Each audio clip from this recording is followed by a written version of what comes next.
Hi, everyone. I have read your discussion board posts and your goals and objectives, your final drafts that were posted into Blackboard and provided feedback for your work that you've submitted. You guys have done a great job.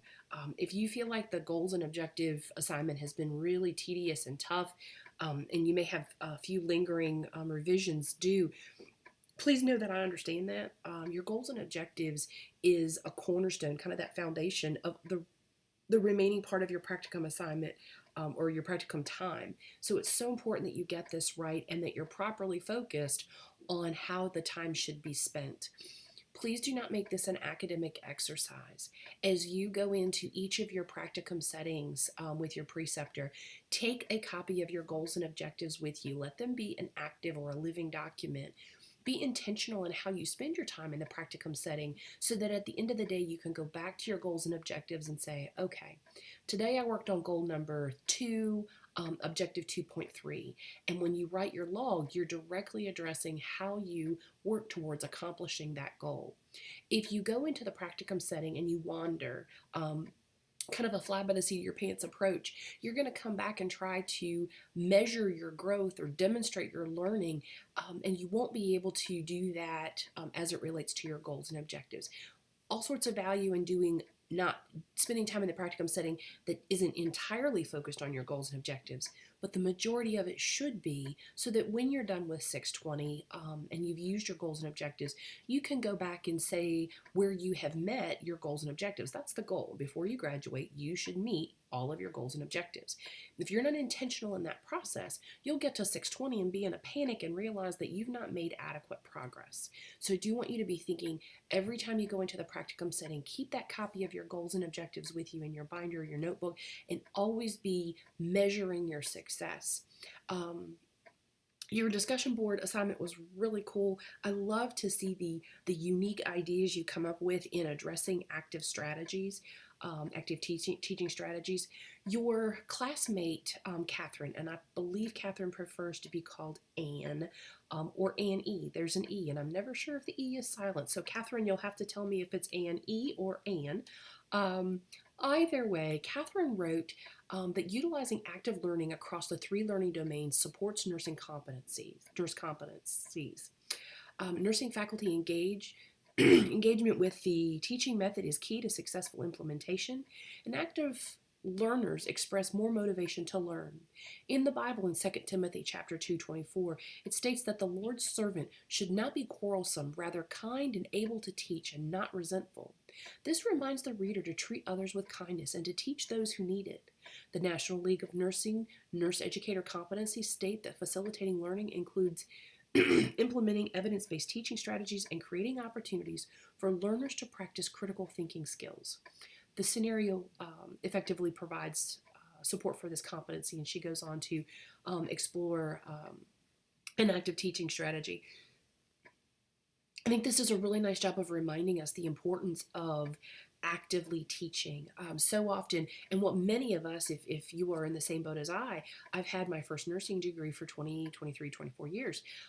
It was the sage on the stage approach. It was the professor standing at the front of the classroom and pontificating on all of these thoughts and what that person's ideas were and what the book said. And you just wrote as fast as you could and copied down as much information. And then you went home and synthesized and tried to create a way that you could learn the information.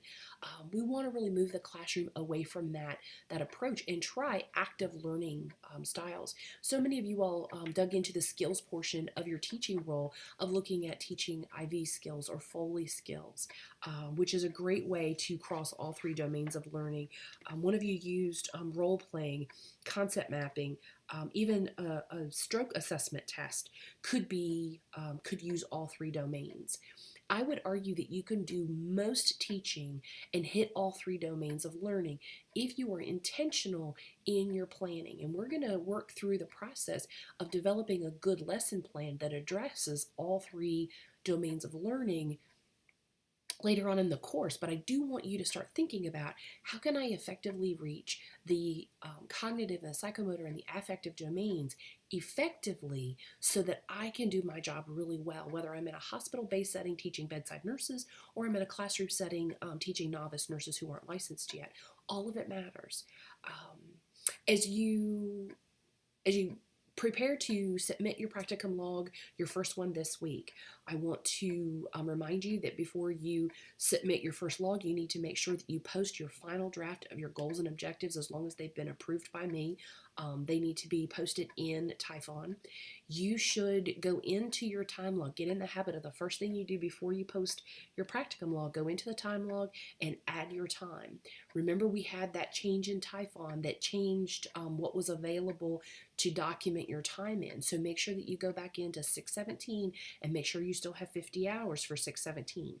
If you don't, contact Faith Sterling and talk with her about getting those hours added back in. She'll tell you how to do that.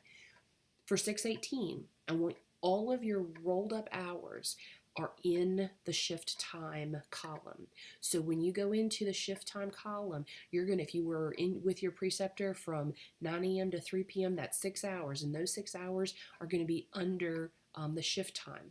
If you worked on your goals and objectives, those hours are going to be in the goals and objective time, but also the shift time. The shift time column is the roll up of all of your hours.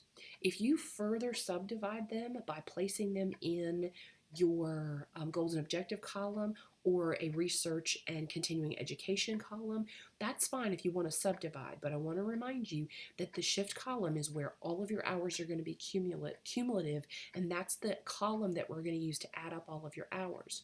Think about it as your home cost center in a hospital. It's wherever you clock in, those hours, all those hours have to be in the system. And you may be pulled to other departments and other cost centers, but at the end of the day, your shift time is the time you spent, and that's the column that needs to be reconciled at the end of each course to total 50 hours.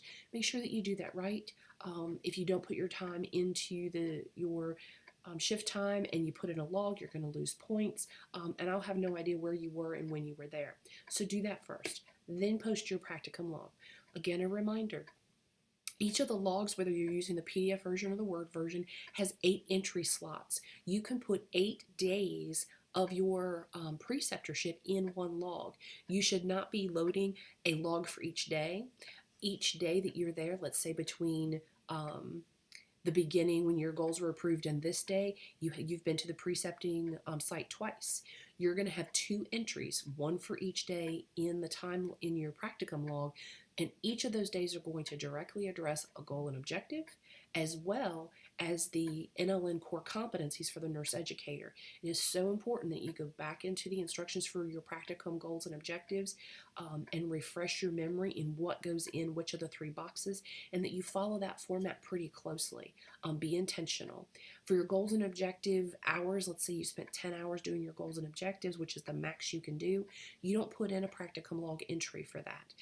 What you'll do to substantiate that is actually post the goals and objective document. So check 617's hours, load 618's hours, excuse me, for your goals and objectives, as well as any time spent in the practicum setting, and then load your, excuse me, and then load your practicum log that should have an entry for each day that you were in the practicum setting. Excuse me, I think you can tell I'm getting over a cold. Excuse me. Okay, now that I'm losing my voice, I'm officially going to wrap up. Please know, next week your discussion board is on misconduct. Make sure you're paying attention to your assignment instructions and that you follow the guide that's provided in the rubric. You're focusing on annoying acts, excuse me, of misconduct.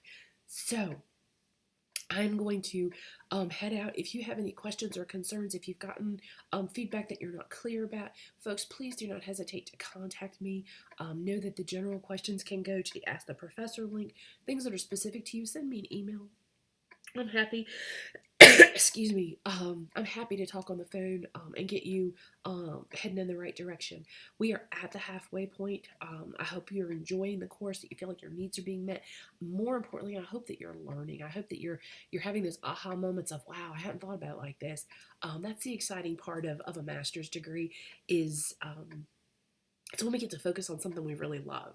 And my hope is that you're passionate about being a nurse educator, and that this course is getting your juices flowing. So you guys have a great week. Touch base if I can do anything to support you. Take care.